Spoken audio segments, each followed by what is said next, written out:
A number of years ago, the Central Bank of the United States, the Federal Reserve, produced a document entitled Modern Money Mechanics. This publication detailed the institutionalized practice of money creation as utilized by the Federal Reserve and the web of global commercial banks it supports. On the opening page, the document states its objective. The purpose of this booklet is to describe the basic process of money creation in a fractional reserve banking system. It then proceeds to describe this fractional reserve process through various banking terminology, a translation of which goes something like this. The United States government decides it needs some money, so it calls up the Federal Reserve and requests, say, $10 billion. The Fed replies, saying, sure, we'll buy $10 billion in government bonds from you. So the government takes some pieces of paper, paints some official-looking designs on them, and calls them treasury bonds.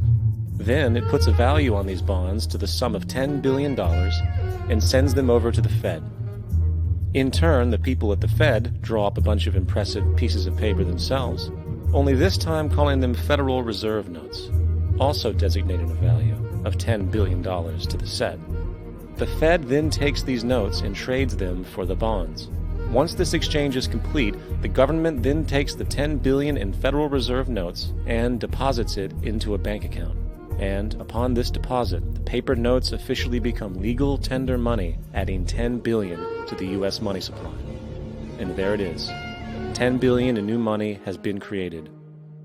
Of course, this example is a generalization, for, in reality, this transaction would occur electronically, with no paper used at all. In fact, only 3% of the U.S. money supply exists in physical currency.